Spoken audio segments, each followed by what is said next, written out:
I've seen a lot of videos lately posing the question, why am I so frugal? You might expect something along the lines of, we were poor growing up, I felt scarcity, I worried sometimes for the future, we went hungry. But it's none of those things. I have never known material hardship myself and feel like I had a privileged childhood. So the question remains, why am I so frugal? Well, number one on my list is ingrained into my psyche. I can't ditch it even if I wanted to. Number two is backed up by research. So it's not just something I'm saying, there's science behind there too. Number three helps me sleep better at night. Number four, I really hope I can pass this one on to my kids. And number five, you want to wait and watch this one right till the very end because it's the secret sauce. The one reason frugal living works for me and will work for you too. So stick around and listen to my 5 reasons for being so frugal. The first one is make the most of everything you have. I learned really early on that I wanted to make the best use of what I had, whether that be time, money, experiences, or just myself. And practical frugality has helped me do that. I can't make the most of this one precious life if I'm always working. And I want to be able to do the things that I like, and they cost money. So I can't do them if I lack resources. I haven't needed to work full time in 17 years. So I must be doing something right, I think. And for me, making the most of everything that I have, that can be anything from using the garden space that I have available to make the most of that garden space, or getting the last bit of tomato sauce out of the tin. In this occasion, it was using the comfrey leaves in my garden to make a fertilizer, because as we all hear on the news, that's going to be in short supply. Number 2 is more stuff does not equal more happiness. I know that, and that's why I can be so frugal. A 2025 study done here in New Zealand by the University of Otago shows that while material consumption has increased by 66% globally over the past 20 years, and it's tripled since the 70s, consumer affluence has not led to happier, healthier people or the planet. I've never been a big fan of shopping. It's easy for me to say no, as it's just not enjoyable. No dopamine is released for me when I buy new shoes. So I just stick to what I have. When something's worn out, and only then do I replace it. It's not that I don't like nice things or prefer a particular aesthetic. I'm just not going to go to work each day so that I can have more and more and more. I get zero emotional fulfillment from consuming, and less work means that I have more time to put into the important relationships in my life. This has largely been my family, and only now my kids are older have I started to invest more time into my community, which I'm really, really enjoying.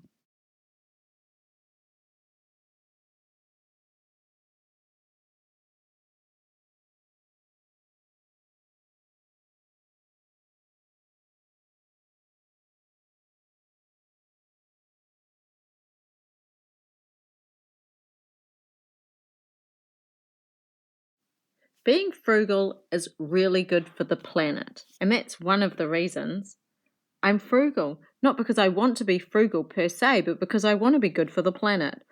So, being frugal reduces environmental degradation by the following ways: it lowers your individual ecological footprint, it minimizes resource depletion, and it significantly cuts greenhouse gas emissions through a conscious, anti consumerist lifestyle. By not buying things you do not need, the frugal person is able to consume, I guess, what would be considered essential items, and that decreases the manufacturing of resource heavy goods. Um, if you have a simpler household, then often you optimize what you already have, and that leads to things like more energy efficient homes. And if you've got to focus on being somewhat sufficient, community sufficient, self sufficient, whatever you want to call it, that directly scales down our waste at a municipal level as well as landfill dependency. We buy less material, so if you're not upgrading your phone all the time, you are not using as many rare earth elements. If you're not driving your car all the time, you're using less fossil fuels. All those things help protect habitat, and by prioritizing high quality, long lasting products, we cut down that quick turnover cycle that leads to so much landfill. Number 4 on my list of why I'm so frugal is because I have really big dreams. I have never wanted the average, and I loathe goals that are achievable. I always want to push myself. And this started when I was quite young, and I kind of blame my parents for it because whatever idea I had, they kind of went along with it. So when I was 5, I saw in a magazine an advertisement for learning Japanese. I said, I'd like to learn Japanese. So my parents gave me a stamp and an envelope and said, great, write off to these people. They actually told me that I was too young for their course, but I just had the idea in my head that whatever I wanted to do, I would be able to do it. When I was at high school, I decided, this is early 90s, I decided that I would like to travel to 5 countries before I turned 18. My parents weren't travelers, so I didn't know exactly how I was going to do this, but I actually did achieve it.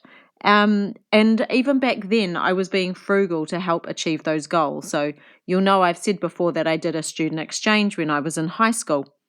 I got a scholarship to help with that. Mum and Dad paid for some of it, and I had to save all my spending money. So I was going away for an entire year. I had to save in advance all the spending money I was going to be taking. So that required me to be making decisions early on about where I wanted to spend my limited money from my part-time job.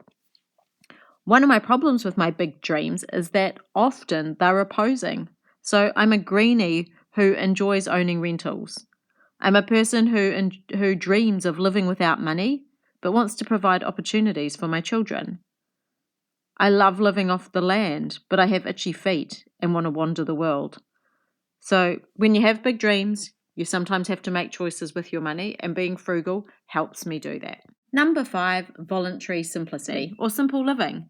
And that's just a lifestyle that intentionally rejects materialistic consumer culture. So for me, I find the less I spend, the happier I become. Advertising will tell us all that we need more money so we can increase our ability to acquire more things so that we can be happier. But it's simply just not true. And I'm not talking about an ascetic life. No, that's not it. But coming to a comfortable balance when the majority of the time that I have on planet Earth is my own. I trade some of my time for money. In total, I have about 76 and a half hours to myself every week. That includes my 28 and a half hours that are taken up for paid work. That includes my actual work, unpaid work breaks, plus travel and prep time, my sleeping hours. And I feel like I've got the balance pretty well right at the moment for me. I have enough money to do the things I want, but I'm not letting work take over my life.